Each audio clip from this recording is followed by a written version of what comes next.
DLC. What else is on your playlist, Christian? Oh man, my friends, convenience is king is what's on my playlist. The emulator floodgates on iOS have been opened. I raved about Delta on iOS when it came out, which is a great Game Boy through Super Nintendo, N64 emulator on iOS, and still beautiful, clean, simple, amazing.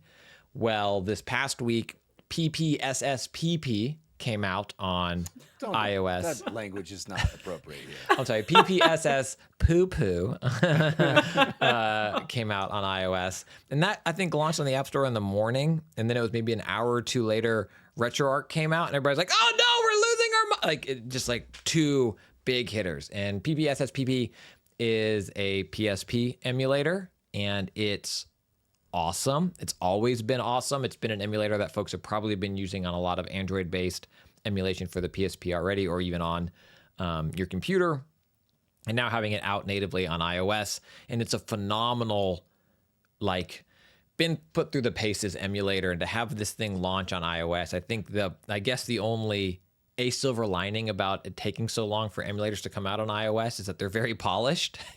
Delta is so beautiful and so easy to use. And same with the PSP emulation, where for a lot of games, I'm running it at 4K, up-resed to 4K on my iPhone, and playing Wipeout Pure. It's just, those Pure and Pulse are so good. So incredibly good. I know they got packaged later on console as well, but having them again in a handheld that I can readily play, that doesn't have swollen batteries bursting out the back, because that's my PSP right now, just absolutely incredible. And again, easy to use, beautiful. The God of War, Ghost of Sparta games on PSP are incredible. The Metal Gear games are incredible. I think there's a wonderful library there, and because it's handheld PSP, they work really well on a phone or iPad device in that handheld nature, because they were kind of piecemeal for that, but it has save states, all the bells and whistles you want in an emulator.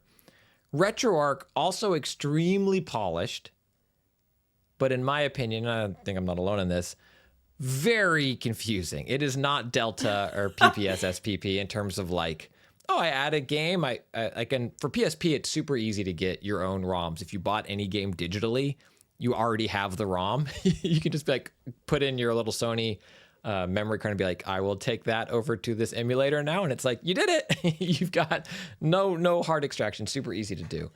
RetroArch, I would not recommend it unless you are really wanting to play those consoles that it can emulate that these other emulators don't do. Once you get in, there are dipsticks, and it feels like you've opened up. There's playing pinball, and then there's servicing a pinball table. Anyone can play pinball. You put a quarter in, you got two paddles, you're going to town. You go to service a pinball table, and you open it up, and you're like, there's literally a rat holding two of these wires together. This shouldn't work like this. How? Okay. This one quarter fell out wrong, and it's keeping the circuit engaged. I don't know what to touch. And to me, that's what RetroArch is. It is so powerful and has so many settings that you can tweak and change, and they can be universal or emulator specific. And it has, I believe PPSSPP is one of the emulators that it runs within RetroArch that you can select. Just this beast of an emulator on iOS, but it is complicated. So I think if you were trying to dip your toe into emulation, you've been sitting on the sidelines for a while because you've had an iOS device, I'd still recommend Delta probably to start, and then get into PSP stuff. And then you can go into RetroArch with a nice YouTube tutorial, which this show will not be because I can't explain it succinctly enough. But what's also awesome about RetroArch that Delta does not have yet is there is an Apple TV app for RetroArch. So all of a sudden, that Apple TV 4K device that's always seemed a little overpowered to stream Netflix, much like your iPad Pro that you all just went and bought, way overpowered to just stream Netflix.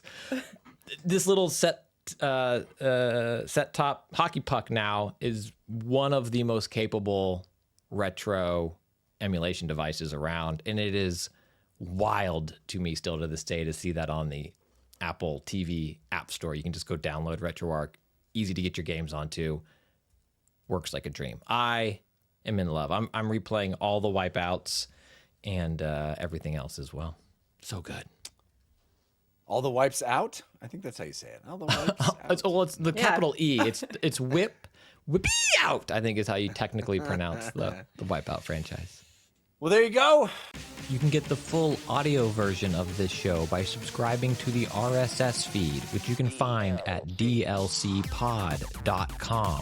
And you can support the show on Patreon at patreon.com/dlcpod, where you will get ad-free versions of the show, video versions of the show on demand, and a whole bunch of extra content, like Wednesday's show, paid DLC, including spoiler chats, so much more. That's patreon.com/dlcpod.